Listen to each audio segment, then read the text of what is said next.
Então, boa noite, meninas maravilhosas. Bom dia, boa tarde para quem estiver assistindo a gravação. Lembrando que essa gravação vai ficar disponível no link do YouTube, a gente coloca no nosso grupo. Quem tiver interesse em participar do nosso grupo, sigam a nossa página no Instagram, @Histórias que Curam. Lá no Linktree estão todas as histórias que já foram contadas, os links das histórias que já foram contadas. E essas três mulheres que aparecem na tela aqui, a Rafaela, a Letícia e eu, somos as organizadoras desse projeto. É um projeto colaborativo, né, não remunerado, e que tem como objetivo principal a gente retroalimentar um sistema de mulheres que se organizam, né, dentro de um conceito ancestral que chama matrifocal, em que a gente colabora para que os saberes que estão reverberados dentro de cada uma de nós existam. Então, essas atividades que acontecem, que são gravadas e que a gente denomina de histórias que curam, elas são conduzidas por mim, a contação, o material de montagem e divulgação é da Rafa e da Lê, mas todas as que estão assistindo, seja na gravação ou seja aqui, que sentirem que tem atividades ou saberes que devem ser compartilhados conosco, podem fazer isso. Como é que vocês podem fazer? Entrem em contato com a gente ou pelo direct do Instagram ou pelo WhatsApp e sinalizem. Eu tenho um saber para dividir com vocês sobre rodas xamânicas. Eu tenho um saber para dividir com vocês sobre aromaterapia, como a Mamana na semana passada fez, né? A Cris vai organizar uma atividade com a Rafaela para a dança do ventre. Então, não é um movimento em que a gente quer trabalhar com mailing para vender masterclass ou qualquer outro evento posterior. É um objetivo específico de retroalimentação e sororidade, tá? Então, como é que a gente conduz os nossos encontros da roda de contação? A roda de contação, então, ela sempre vai trazer para vocês informações curativas de livros que são, que possuem saberes, né, relacionados à construção do feminino e do masculino. O livro, né, a literatura que a gente escolheu para iniciar o projeto foi Mulheres que Correm com Lobos, da doutora Clarissa Pincolistez. Mas nós estamos super abertas para, com vocês, construírem literaturas que tragam reflexões também profundas sobre outros saberes. Então, o que isso significa? Márcia, Letícia, Rafaela, tem uma literatura de uma mulher negra fantástica da Nigéria, que está traduzido para o português e que a gente quer trabalhar nas rodas de contação. Tragam, que a gente coloca isso no nosso sistema de organização de cronograma para trazer para vocês, tá? Então, por isso que é uma roda matrifocal, tá? Então, em energia, existem mulheres que se doam para poder fazer algumas coisas, mas as outras retroalimentam essa roda também. Para ficar claro para vocês, porque algumas é a primeira vez que participam, né, no online ao vivo, e outras vão ver essa gravação no YouTube, a gente, então, utiliza algumas métricas nesse grupo. Uma delas é uma rotina de informações, uma informação que é bem repetida nos vídeos e nas rodas. A primeira delas é quem é a autora que a gente está trabalhando e quem é o livro, tá? Então, nesse momento, a gente está trabalhando com o livro Mulheres que Correm com os Lobos, da doutora Clarissa Pincolistez, ou Stés, como vocês vão verificar a pronúncia em alguns lugares. Ela é uma mulher que é muito conhecida, né? O Mulheres que Correm com os Lobos é um best-seller. E a gente utiliza a gente resolveu, né, começar com ela por dois grandes motivos. Um, que ela é uma estudiosa de arquétipos, é uma excelente escritora. Apesar dos contos, vocês vão entender ali que os contos não foram escritos por ela, né, nesse livro. Ela tem diversos outros. Tá? E o mais importante aqui é que ela consegue juntar dois saberes que para nós são muito significativos. O primeiro saber, que é o saber psicanalítico, o saber ancorado numa informação de fundo, né, e estudado, né, e validado por Freud, por Jung, por todos que vieram depois dele, mas também porque ela trabalha com a ancestralidade e que, por ela ter sido adotada, ela é de origem mexicana, né, e ela mora hoje nos Estados Unidos, mas ela traz para a gente uma referência muito forte do xamanismo norte-americano, que é um saber que não é uma religião, para as pessoas que não conhecem, né, essa métrica, não, xamanismo não é uma religião, xamanismo é uma forma de perceber e cultuar as energias e os elementos da natureza, tá? Então, existe chamaria em diversos lugares do mundo, e uma das chamarias é a chamaria norte-americana, que são mais conhecidas no Brasil porque vieram, né, de registros e de livros como o de James Sons, com a literatura das cartas do caminho sagrado, ou a literatura das cartas xamânicas, tá? Mas o xamanismo não é só um saber do povo ancestral indígena, é de diversos outros, inclusive dos celtas, né, da chamaria nórdica. Bom, então, que estrutura tem esse livro? Ele é composto de 15 capítulos, e a questão mais importante nesse livro é que ele traz um conceito de arquétipo. Para quem está tendo contato pela primeira vez, arquétipo é uma forma que foi desenvolvida por Freud e melhorada por Jung, para a gente compreender a psique, aquilo que existe dentro da gente, de uma forma construída através de seres, coisas, objetos externos, tá? Então, o que a doutora Clarissa fez? Ela pegou várias histórias no mundo conhecidíssimas, escolheu uma história contada por uma versão de um povo ancestral e analisa essas histórias com os arquétipos, tá? Vocês podem verificar os nossos envolvimentos com questões relacionadas a saberes ancestrais. Os nossos Instagrams estão todos ali. A minha formação uma das minhas formações é na área psicanalítica, então por isso que a escolha de eu ser a contadora da história das histórias, né, se dão exatamente por esse conhecimento que eu tenho em relação aos saberes estruturados da psique. Isso não significa que eu sei tudo bem, pelo contrário, né, e por isso que a gente tem um momento na roda em que a gente abre. Então, a gente utiliza esse sistema online para facilitar que todas as pessoas tenham acesso. Não é só para mulheres, é uma roda de contação para pessoas, tá? Inclusive, uma das atividades que nós estaremos construindo para o próximo mês é a organização de um novo formato de identidade visual, para que as pessoas também se reconheçam, né, com essa percepção das cores de que é para todo mundo. E aí a gente, então, utiliza essa técnica de contar histórias, partindo do princípio que a doutora Clarissa traz nesse slide, que é de que a gente, quando conta uma história, pratica uma medicina de cura, tá? Os povos ancestrais chamam, né, mulheres de medicina, homens de medicina, todos aqueles que pegam o seu melhor, o seu presente e entregam para o mundo, tá? Então, não é a medicina no sentido de formação acadêmica em medicina, mas de cura a si e aos outros. Como o capítulo da Vassalissa, que é o capítulo do farejando, né, os fatos, ele é muito extenso, e não no sentido de leitura, de extensão, mas de reflexão, né? A gente dividiu em 3 partes. Então, vocês vão ver uma gravação que está no YouTube, que está lá no Linktree do nosso grupo, lá no Instagram. Vocês vão assistir o de hoje. E a gente vai ter mais uma terceira etapa, tá?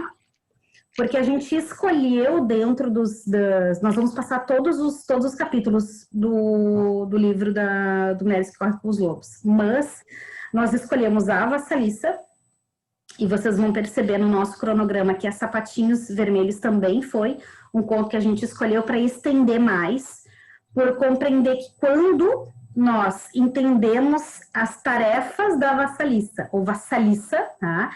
E as armadilhas dos sapatinhos vermelhos, a gente consegue despertar muitas coisas em nós. Por isso que a gente, então, vai se debruçar mais sobre eles, e os outros serão um encontro só. Buenas. Então, como é que a gente vai proceder hoje? Do 1 ao 5 das tarefas, tá? E aí eu vou ir tarefa por tarefa, e a ideia é que eu construa uma reflexão com vocês através da leitura de alguns trechos, e aquilo que fez sentido para mim, e depois eu abro a roda para a gente discutir, tá?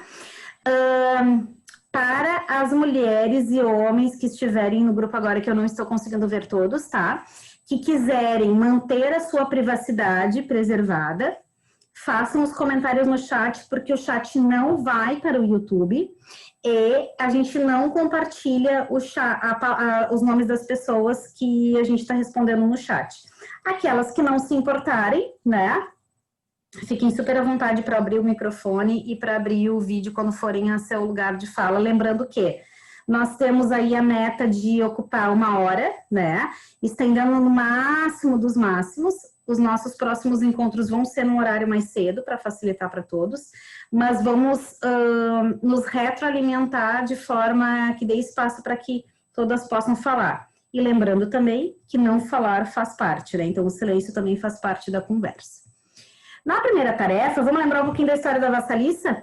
Então, a vassaliça é um conto que traz uma menina que perde, que a mãe falece. No dia do falecimento dessa mãe, essa mãe entrega uma bonequinha, ela assume, então, determinadas responsabilidades em relação a essa bonequinha. Ela passa, o pai depois se casa com a madrasta, né, num perfil, né, madrasta mesmo, né. Essa madrasta tem 2 filhas, que fazem ela assim como a Cinderela de empregada, então ela cumpre diversas tarefas. Até que um determinado dia, e elas querem muito que a vassaliça morra, que a vassaliça desapareça. E aí a vassaliça é bem tolinha, ela faz todas as coisas que todo mundo pede. E aí um dia a madrasta manda a vassaliça entrar na floresta para buscar fogo, porque elas estão sem fogo para produzir os alimentos, para ficar em casa. E aí a vassaliça entra na floresta.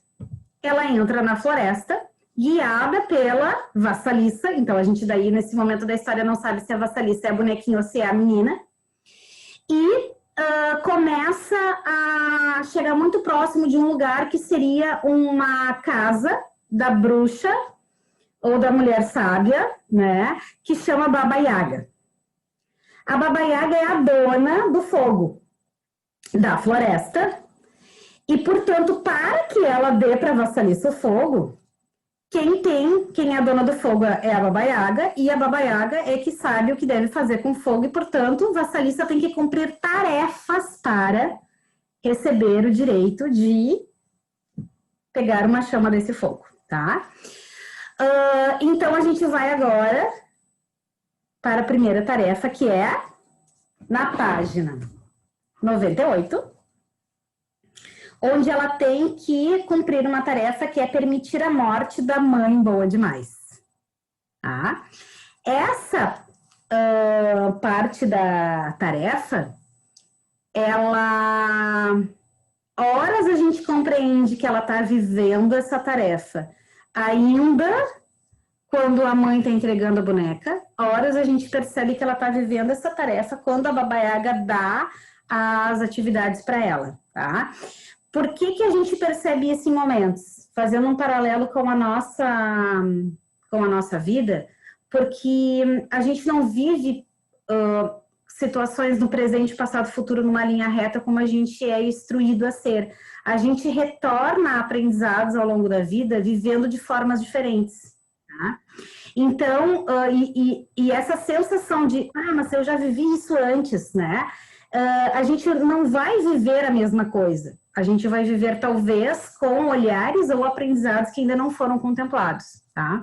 Então, esse é a primeira reflexão que eu quero trazer para vocês, de que se vocês se confundiram na leitura lá na página 98, mas será que isso está acontecendo dentro da casa dela? Será que isso está lá na Baba Yaga? Não é uma confusão, é exatamente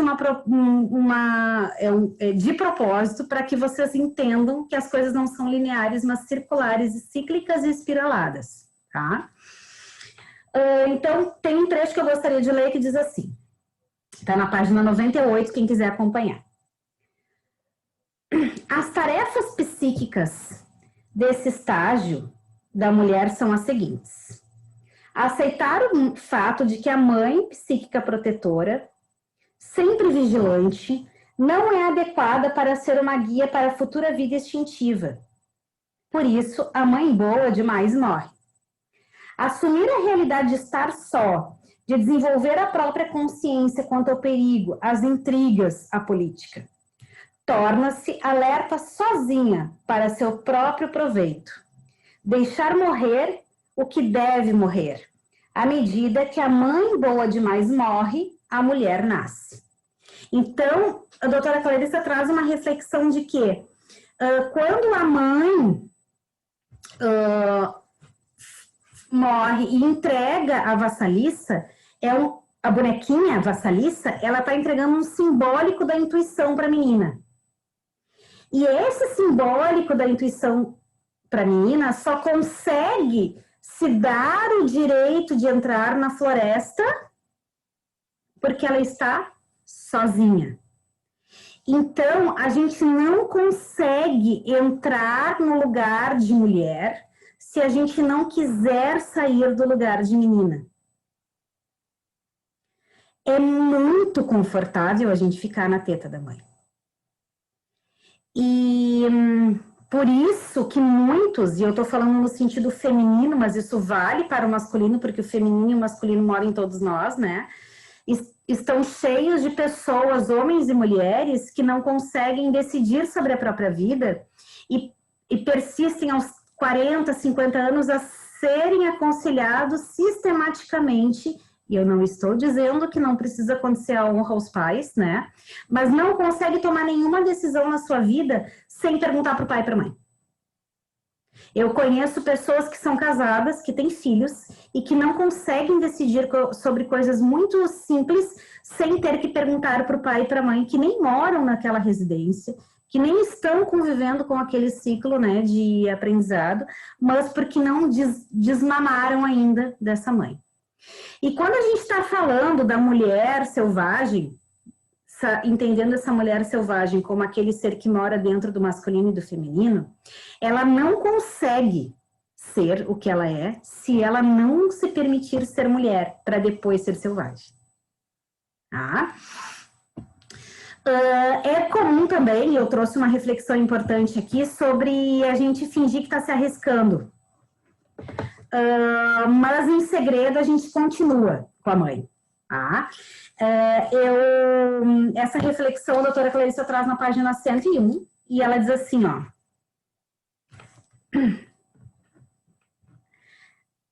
As vozes que ecoam dizem frases como as que seguem. Ora, não diga isso. Você não pode fazer isso. Sim, você sem dúvida não é minha filha, minha amiga, minha colega.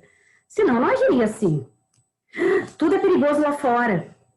Quem sabe o que será se você insistir em sair desse ninho quentinho? Ou você vai se humilhar, você não sabia? Não se coloque nessa situação. Ou ainda, finge que está se arriscando, mas em segredo continua aqui comigo. Essas vozes, elas podem ser externas de outras pessoas ou elas podem ser para a gente mesmo, tá? Vou morar sozinha porque eu não quero depender de mais ninguém. E aí vai para um apartamento onde o pai ou a mãe continuam pagando para ela morar num apartamento sozinha e ser independente, sendo dependente financeiramente do pai e da mãe na mesma cidade.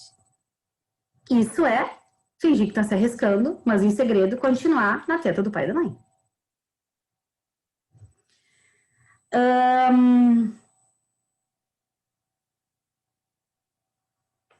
Se tu fizer isso, não. fazer isso não é coisa de minha filha, né? Não, se tu agir desse jeito, isso não é coisa de pessoa que é minha amiga. Dizer isso para si ou dizer isso para os outros é dizer que não permite que tu ou que aquela pessoa desenvolva a habilidade verdadeira de ser ela, né? De colocar ela para fora, tá? A gente consegue observar isso em comportamentos dentro do ambiente de trabalho, né? Eu adoro esse livro porque esse livro ele é super, como é que a gente diz, contemporâneo, né? Se a gente for analisar, isso acontece o tempo todo. E última reflexão, tá? Desse capítulo, dessa tarefa, perfeito, fiz todos. Vamos para a tarefa número 2. Denunciar a natureza sombria. Nessa parte, página 102. Nessa parte da história, a família da madrasta, má e detestável, entra no mundo da vassalissa, tornando sua vida uma desgraça. São as seguintes as tarefas desse período. Aprender ainda com maior conscientização a largar a mãe excessivamente positiva. Descobrir que ser boazinha, que ser gentil e simpática não fará a vida florir. Vassalissa se torna uma escrava, mas isso de nada adianta. Vivenciar diretamente a própria natureza sombria, especialmente os aspectos exploradores, ciumentos e rejeitados da self. A madrasta e suas filhas, né, na representação arquetípica. Incorporar esses aspectos, criar o melhor relacionamento possível com as piores partes de si. Deixar acumular a tensão entre quem se aprendeu a ser e quem se realmente é. Trabalhar, afinal, no sentido de deixar morrer o velho self para que nasça um novo self intuitivo. Que parte é essa da história? Aquela história que, tipo, tira o couro dela. Vai lavar roupa, vai não sei o quê, vai isso, vai aquilo outro. Ela é tudo queridinha, ai, claro, madrasta querida, eu faço. Aí vem a irmã, né, e pede para ela, faça tal coisa, e ela faz. Ela nunca diz não para ninguém. Ela é uma querida. E ela se ferra.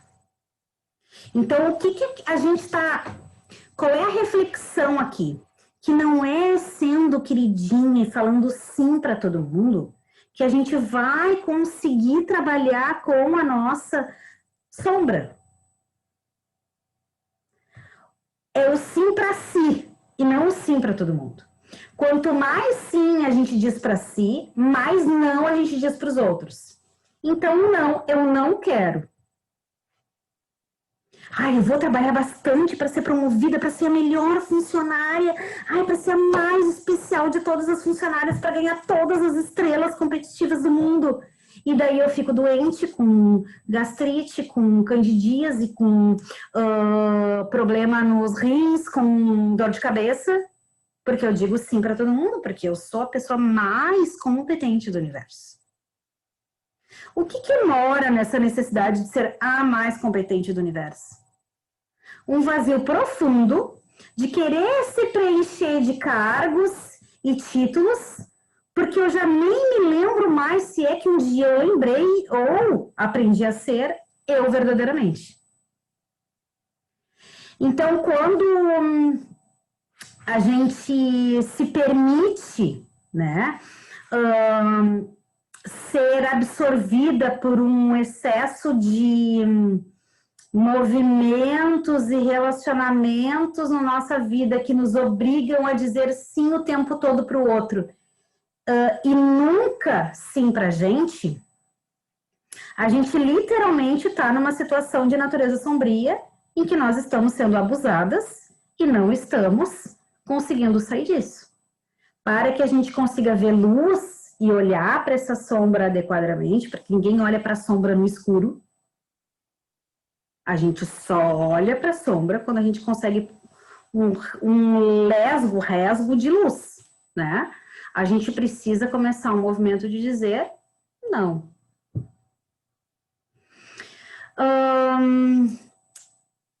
há uma reflexão ali no capítulo, quando ela diz assim, costure minha roupa, você não sabe fazer isso. Que eu percebo muito no mundo corporativo, as pessoas se colocando assim, eu tenho que me reinventar na pandemia. Então, eu vou aprender sobre como fazer isso, como fazer aquilo, sobre como fazer aquilo outro, como aquilo outro, porque essa é a tendência, isso é aquela... E na verdade, não pergunta para si, o que faz sentido para mim? Eu gosto disso? Isso é algo que eu quero de verdade? Ou de simplesmente fechar os olhinhos e tentar escutar a intuição? Não, porque não dá tempo, porque tem muito Instagram para responder, porque tem feed novo no Facebook, porque eu tenho que fazer uma postagem no LinkedIn, porque eu tenho e-mails do meu trabalho para responder que estão me exigindo coisas das quais eu não domino. Então tá todo mundo mandando eu me reinventar e eu tenho que me reinventar. E aí eu acabo me perdendo de alguém que eu talvez nem tenha achado. Filhas que têm pais ingênuos com frequência demoram mais tempo para acordar. Eu adoro essa frase, não é minha, de doutora Clarissa, que diz que quando a gente é mãe, e esse é um recado específico para as mães, né? E pais, né? Que querem fazer tudo bem bonitinho, bem queridinho, bem amorzinho, e que querem que os filhos não sofram nunca, são ingênuos. Porque eles constroem, né? Filhos que também vão demorar para despertar. E ser selvagem não significa ser sujo, ser agressivo, significa ser alguém que lembra naturalmente de sua estrutura natural, lembra da sua intuição, consegue sentir o cheiro, né? Acho que aquilo ali não presta, acho que essa pessoa tá meio podre, né? Mas daí não ensina. Eu não tô falando da malícia do mundo. E também estou falando da malícia do mundo. Tarefa 3. Vamos lá para a página 106, em que ela, então, entra na floresta, né? E aí, essa parte que eu mais adoro. Nessa parte da história, o legado da mãe falecida, a boneca, orienta a vassaliça na travessia da escuridão até a casa de Baba Yaga. Gente, eu acho maravilhoso a palavra Baba Yaga. São as seguintes as tarefas psíquicas. Consentir em se aventurar e penetrar num lugar de iniciação profunda, que é a floresta. Começar a experimentar o sentimento luminoso, novo e aparentemente perigoso de estar imersa no poder intuitivo. Por quê? Porque a menina, a vassaliça, a bonequinha, diz assim, vira para a esquerda, vira para a direita, porque a vassaliça, a menina, não sabe onde ela está. Ela só vai sendo guiada na floresta porque a boneca vassaliça diz, para cá, para lá, para cá, para lá, né? A palavra luminoso significa ser iluminada por si mesmo. É quando a gente permite que a nossa intuição ilumine o nosso caminho, tá? Aprender a desenvolver a sensibilidade do inconsciente misterioso no que se relaciona ao direcionamento e confiar exclusivamente nos sentidos interiores. Aprender o caminho de volta para a casa da mãe selvagem, obedecendo às instruções da boneca. Aprender a nutrir a intuição, alimentando a boneca. Porque lembram que uma das tarefas que a mãe dá quando entrega a boneca é alimente a boneca, né? Deixar que a mocinha frágil e ingênua morra ainda mais. Então, se lá a mãe morreu e eu estava tentando, né, durante a casa, aprender, e eu ainda não entendi isso na tarefa 1 e na tarefa 2, então eu tenho agora uma terceira chance de deixar essa menina morrer mesmo. Para essa intuição florescer. O que é isso na vida real, gente? É quando a gente começa no rolê de autoconhecimento. É quando a gente começa a fazer parte de grupos de discussão, é quando a gente começa a ir na terapia, é quando a gente começa a entender questões de medicina complementar integrativa, é quando a gente começa a olhar para a gente. Porque a gente estava tentando viver aquela coisa, né, de caminhando, se entendendo, e aí chega uma hora que a gente diz assim, não, eu preciso investir em autoconhecimento. Sempre tem um momento na vida da gente que dá esse start, né? É quando a gente entrou na floresta, tá? E tem um trecho aqui de entrar na floresta, que eu não sei se outras mulheres vão trazer isso na roda, mas eu faço questão de trazer, que é quando a boneca transfere o poder para a menina, e daí a gente para de achar que é a boneca que é menina, que é a boneca que é menina, que é a boneca que é menina, e aí a gente tá, então agora é a menina. Tá? Tem um momento na história que a gente tá, então tá, agora entendi, é a menina. Esse momento ele se dá porque a gente tem a sensação de que a menina e a boneca estão separadas, que é quando a mulher e a intuição estão separadas. Quando elas ficam juntas, é como se a gente sentisse que o sagrado entrou. E no processo de autoconhecimento a gente sente isso.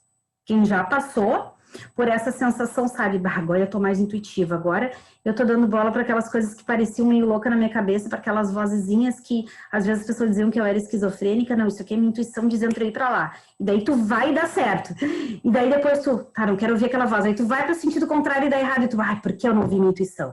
Quando tu começa a falar a palavra intuição e começar a te dar conta que tem movimentos na tua vida que tu faz baseado na intuição, é quando a vasalissa grudou em ti. Tá? E aí existe uma passagem que eu acho muito bonita, que ela é ancestral, tá? E ela fala do louvar a mandrágora, que é a raiz da mandrágora, que é uma árvore, se vocês colocarem no Google, ela é igual ao corpo da mulher. Ou ela é muito semelhante a um corpo andrógeno, assim. É um corpo, tá? Vocês vão olhar, coloca raiz de mandrágora e aparece um corpo. Essa raiz, ela tem vários ritos, os nórdicos, as celtas, as wiccas fazem muitos ritos com ela. A gente meio que utiliza ela nos ritos como se ela fosse um talismã, como se ela fosse a vassaliça da selva.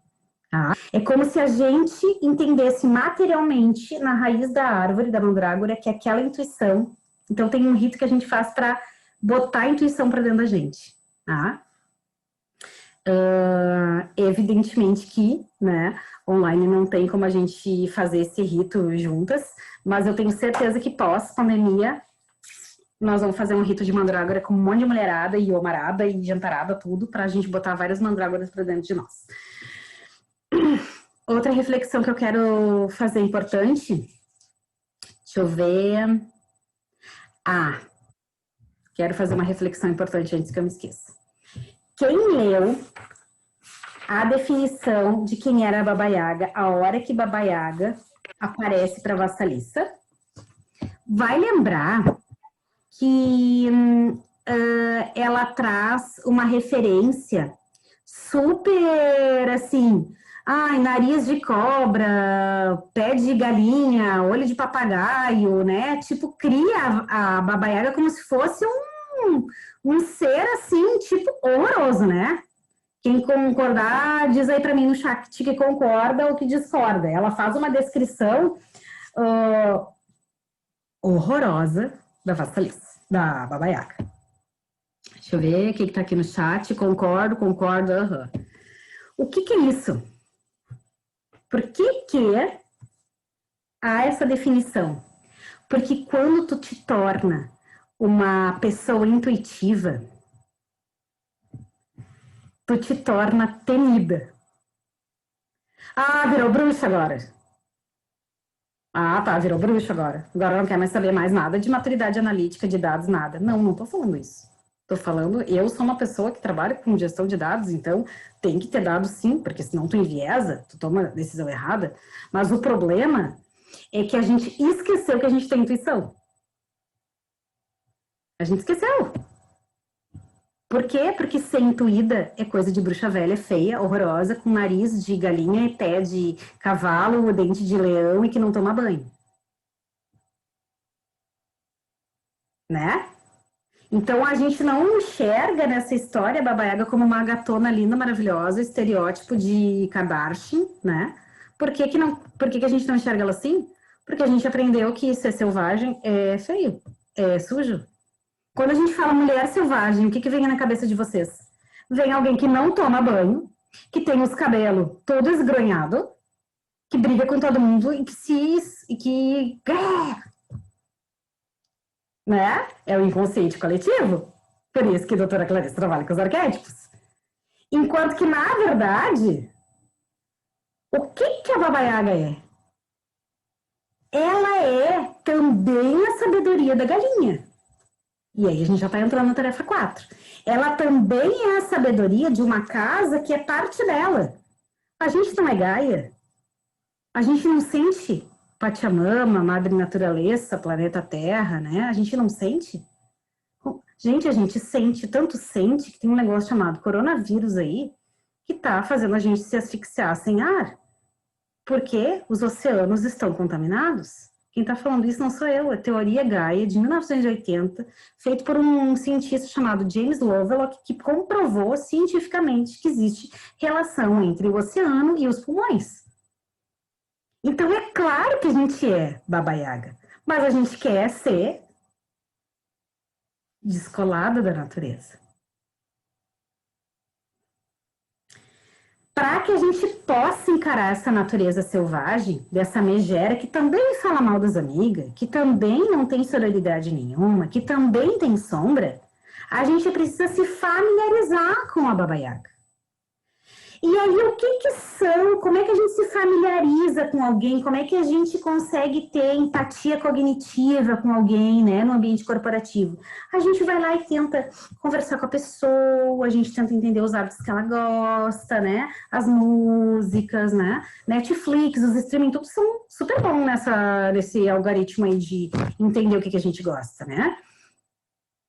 E aí, aprendendo o que que gosta, a gente vai aprendendo a encarar esse poder que daqui a pouco, mas ela até que não parece assim tão horrorosa, porque ter esse pé de galinha faz ela ficar numa estabilidade que eu tô gostando. Né? Mas esse negócio de seguir intuição não é coisa de bruxa, não, porque eu entendi que lá na minha religião católica, Jesus Cristo também falava que a gente tinha que seguir o coração. Negócio de intuição e coração, isso aí não é coisa de. Tô começando a entender isso aí. Então a gente pode entender Baba Yaga como um arquétipo de tudo aquilo que nos afasta daquilo que nos dá um poder enorme que é, para alguns, a intuição, para outras, a semente cósmica, para outros, o Espírito Santo, né? Os nomes que dão da criatividade humana. A conexão é uma só. A capacidade da gente de desenvolver essa glândula que está dentro do nosso corpo, que 90% das pessoas não sabem que existe, que chama glândula pituitária, e conectar ela com esse outro órgão que se chama coração. Quando a gente consegue gerar o processo de percepção da pituitária com o coração, a gente faz a intuição girar no nosso entorno e no entorno das outras pessoas. E aí a gente vira luz na Terra, como várias religiões falam. Então, ser selvagem não é ser feio, é ser natural. E aí, por fim, para eu abrir a roda para vocês, a gente, para conseguir entender como que funciona, né, essa Baba Yaga, a gente tem que servir. Eu sempre falo para as pessoas que fazem as atividades terapêuticas comigo, que participam de outros grupos, né? Esse não é o único grupo do qual eu participo, que quando a gente descobre que a gente está aqui para sentir, para servir, a gente para de se estressar com o resto, né? E a gente tem que servir para aquilo que não é óbvio, muitas vezes, né?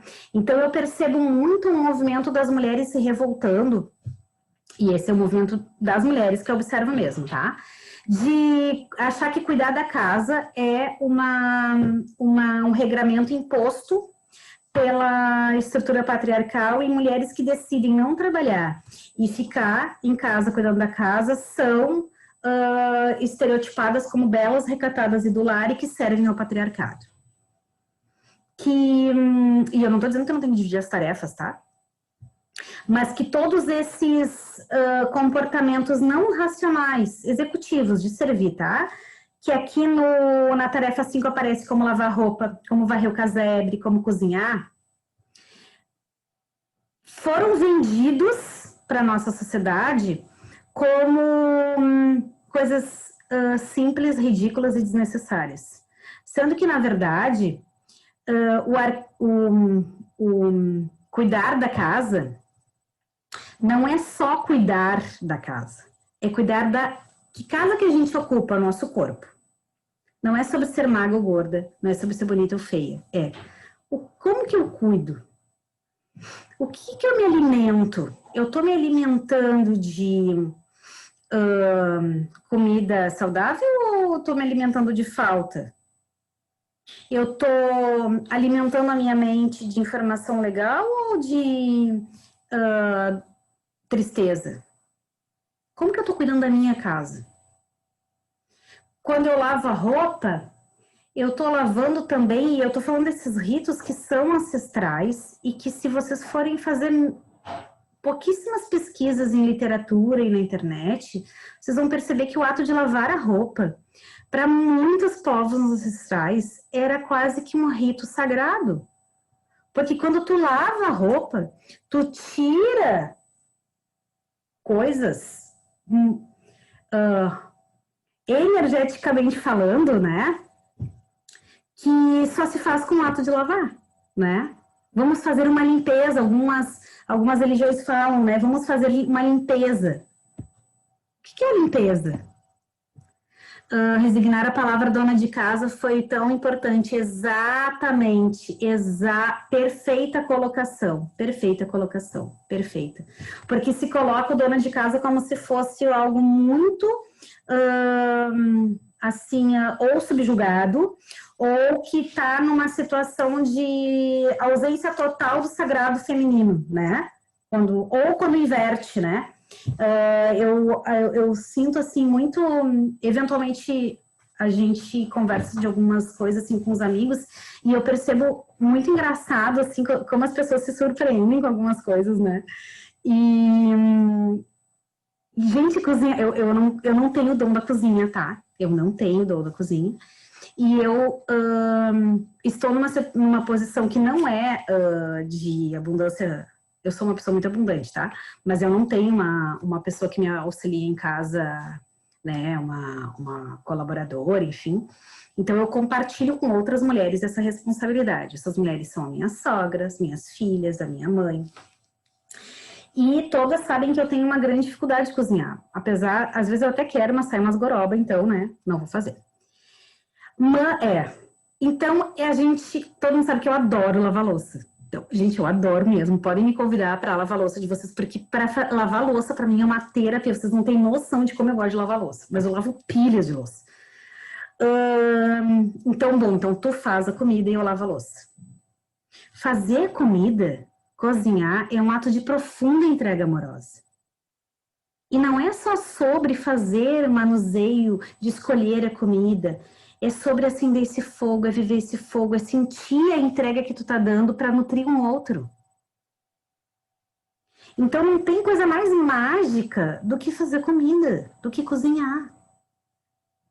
Não tem coisa mais legal de tu entregar para uma pessoa uma limpeza, entregar uma casa limpa para ela, é tu estar com a tua casa limpa.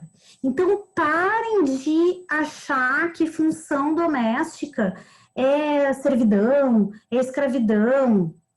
Dividam com os companheiros e com as companheiras de vocês, de acordo com aquilo que cada um pode entregar de melhor. Então, eu não cozinho nada, nenhuma vírgula aqui em casa. Mas eu lavo muitas louças, eu lavo muitas roupas, eu organizo muitas coisas para compensar a minha não cozinha, porque eu não entrego uma boa comida. mas eu entrego a melhor louça lavada. O que tu entrega de melhor no teu servir não racional? É essa a pergunta que tem que ser feita. E não aquilo que nós somos estimulados a socialmente fazer, que é, não, isso é coisa que não pode, aquilo que... Somos diferentes, né? E agora, então, terminando a minha reflexão, que já se estendeu mais do que deveria, eu abro a roda, eu vou fechar o meu microfone, eu abro a roda para quem quiser participar com o microfone, é só abrir, quem quiser no chat também fica à vontade, lembrando, para a gente não se estender muito, né, para a gente assumir aí uma responsabilidade de terminar, de fazer essa roda aí funcionar mais uns 20 minutos no máximo, para não cansar nenhuma de nós, tá bom? Vou fechar meu microfone, então.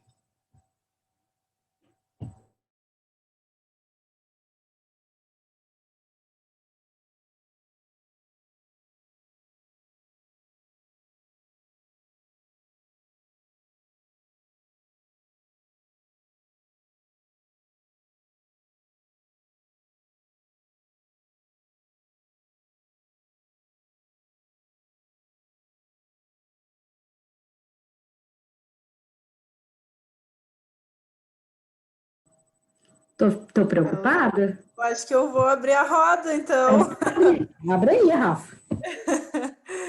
Bom, eu acho que tu já imagina o que eu vou falar, que é sobre essa última tarefa aí, né?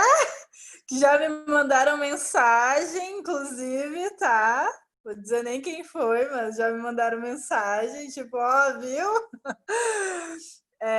Sobre essa questão da casa, né? Tipo, principalmente agora com a pandemia, eu fiquei mais com a função de cuidar da casa e muito eu sofri por isso, achando que eu era menos feminista por isso, achando que eu era menos mulher, digamos assim, também.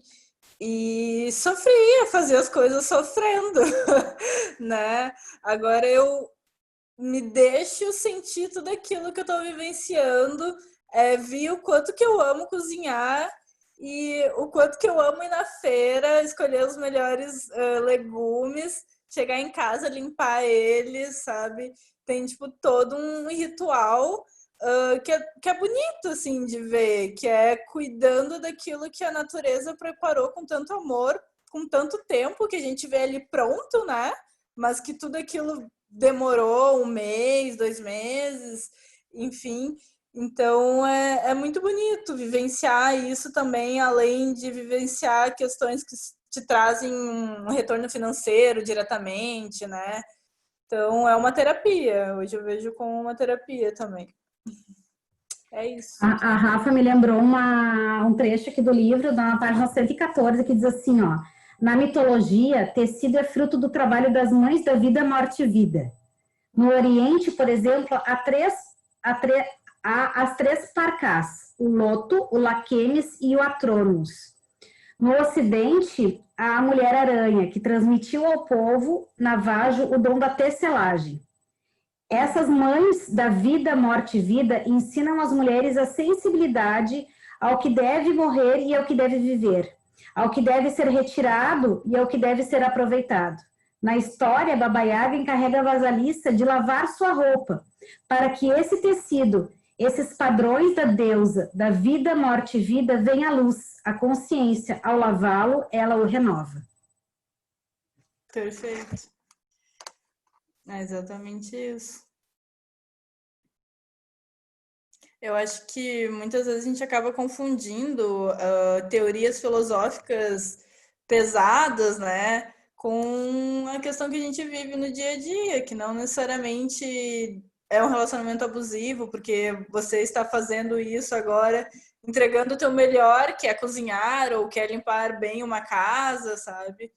Acho que a gente acaba confundindo as coisas. A gente, a Rafaela, no caso. Né?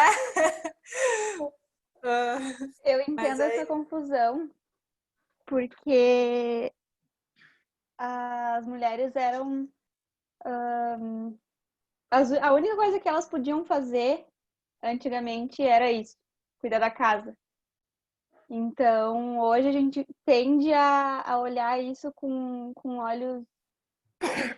Eu não quero ser que nem essas outras mulheres que só cuidavam da casa, então a gente acaba tendo uma visão diferente e ruim de cuidar da casa, sendo que é o lugar onde a gente mora, é onde a gente tem que se sentir bem. Então, sim, a gente vai cuidar da casa. E isso tem que ser uma coisa boa.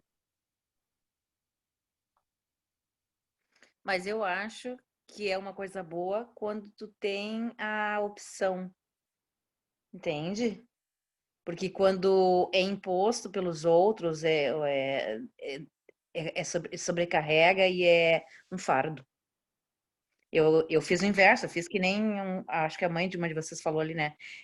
Ou alguém que escreveu ali, que estudou, primeiro ficou em casa e depois estudou, né? Eu também fiz isso. Primeiro eu tive meus filhos, porque me deram até livro de Poliana para mim ser feliz, para ser boazinha, sabe? Ser muito queridinha, né? Então, primeiro tu casa, tem teus filhos, não interessa, tu acha. Vai fazer as coisas ali, né? E daí depois que começa a vir aquela coisa, aquele furor, assim, de que não tô feliz fazendo isso, não quero isso para mim. Daí tu vai correr atrás, né? Só que daí fica mais difícil. Fica bem difícil. Aí, Cris, é aquilo que a gente estava falando lá da primeira tarefa, né, Cris? É o quanto eu digo sim para os outros e não digo sim para mim, né? Direto. Se a gente for entender essa cronologia das tarefas, elas têm uma certa hierarquização na nossa psique, né? Porque quando eu consigo dizer, né, para o mundo, eu quero cuidar da minha casa, eu quero honrar a minha casa, é porque eu quero. Então, se a gente não faz a um, a gente complica as outras todas, digamos assim, né?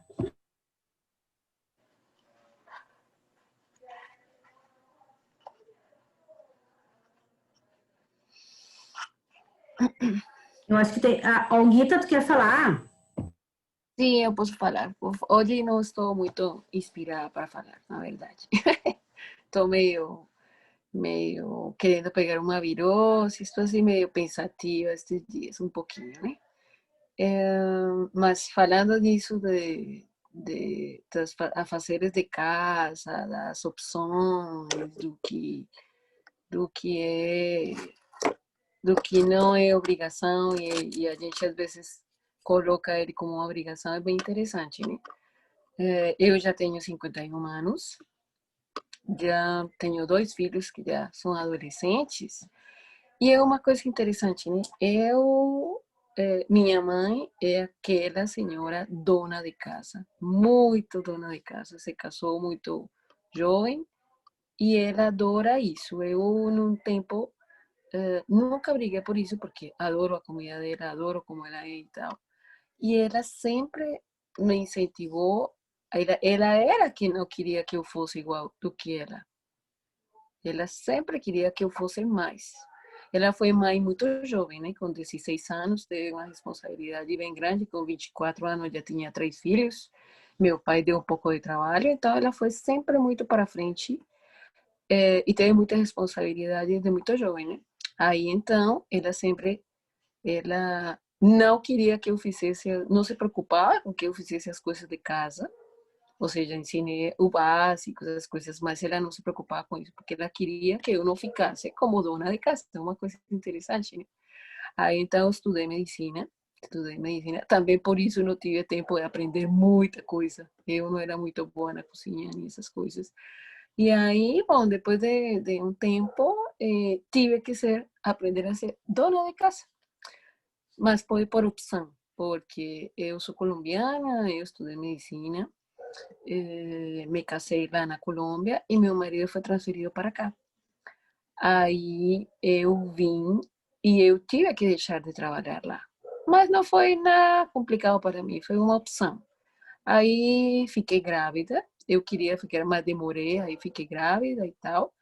Aí eu aceitei isso como uma mudança para mim, sabe? Super legal.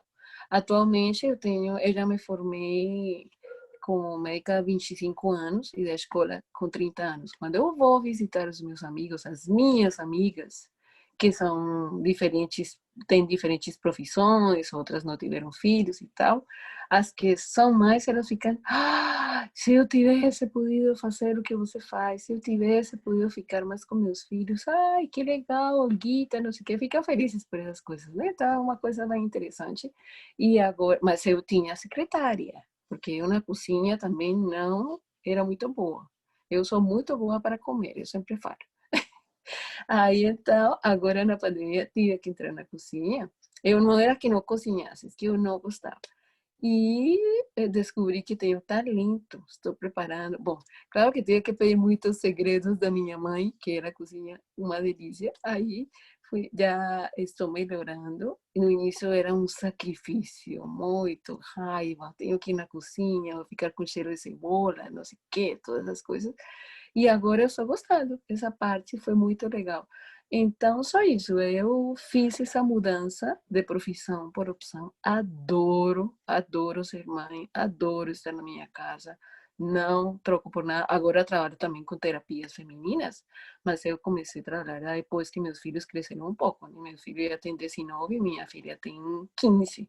Então, agora é que eu estou começando a fazer essas outras coisas, né? Há uns 6 anos que, na verdade, comecei a trabalhar.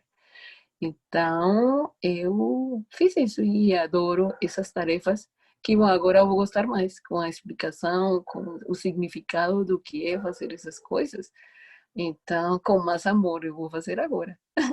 É bom saber isso. Só era isso. Eu acho que essas tarefas são importantes para todas.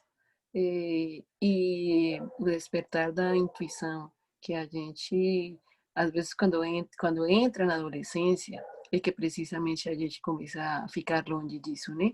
Porque como que começa aquelas cobranças, tem que, para ser isto, você precisa ser aquilo, então você vai ficando um pouco longe disso.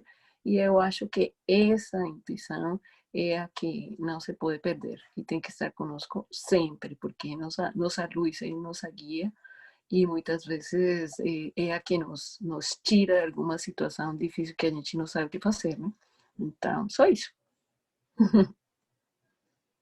Ai, Olga maravilhosa, como eu amo te ouvir, gente. Quem quiser procurar Olga é maravilhosa, gente. Ela sabe tudo sobre enluarada, menstruação, corpo feminino. Gente, ela é maravilhosa. Ter uma aula com Olga é querer se suicidar após a aula. Não, tô brincando, não é nada, ela é maravilhosa. Porque a Olga é maravilhosa. Gente, por favor, procurem a Olga, tá? Por favor. Eu quero falar uma coisa que tu me lembrou, Olga. Na página 116, diz assim, ó. Infelizmente, muitas vezes, voltamos as costas à panela, ao fogão. Esquecemos-nos de vigiar. Esquecemos-nos de acrescentar lenha. Esquecemos-nos de mexer. Pensamos erroneamente que o ato de cozinhar é parecido com algumas daquelas resistentes plantas domésticas que sobrevivem sem água 8 meses, até que um dia não aguentam mais. Não é bem assim. O fogo exige atenção, porque é fácil deixar que ele se apague. E a água precisa ser alimentada. E haverá um barulho dos diabos se ela sentir fome. Portanto, é cozimento de coisas novas, novos rumos, da dedicação à nova arte, ao novo trabalho, que alimenta a alma selvagem permanentemente. É isso que nutre a velha mãe selvagem e que dá sustento à nossa psique. Sem fogo, novas ideias, novos pensamentos originais, novos anseios e desejos continuam crus. E todo mundo se sente frustrado. Por outro lado, qualquer coisa que façamos que tenha fogo irá agradar a mãe selvagem e manter a todas nós nutridas. Não é de morrer de amor por essa mulher chamada Clarissa Pinkola Estes, né? Eu vou dar a palavra para mais 2 mulheres para a gente encerrar a roda, pode ser? Eu tenho só um adendo em relação a isso que falaram sobre sobre ressignificar essas coisas domésticas, né? Eu acho, para mim, pelo menos na minha experiência pessoal, foi muito diferente quando eu saí da casa da minha mãe, porque na casa dela existia uma forma das coisas funcionarem, né? E eu respeitava, porque, enfim, era a casa dela, né? Então, quando eu vim morar sozinha, eu consegui criar a minha forma de fazer as coisas e ressignificar a minha forma de fazer as coisas. Então, coisas que eu não gostava de fazer, como lavar louça, passar pano, varrer a casa, que para mim era um sofrimento, passaram a ser muito mais leves e melhores, porque é o meu canto, é a energia da minha casa, é o jeito que as minhas coisas funcionam, né?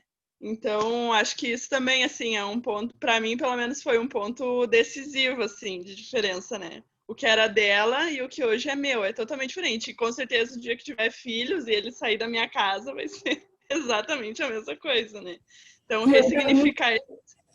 Ai, desculpa te interromper, Amanda, porque é aquela parte da segunda tarefa que é quando a gente deixa a mãe morrer, né? Tu deixou a Isso mãe aí. morrer. E aí, mesmo assim, deixei dar uma lixadinha, mas daí tu entrou na floresta, tu foi pra terceira tarefa, daí tipo assim, o que eu faço agora? Agora não tem mais jeito, agora tem que deixar morrer mesmo, né? Se eu fizer, ninguém faz, né? Então, eu tenho que fazer, não adianta.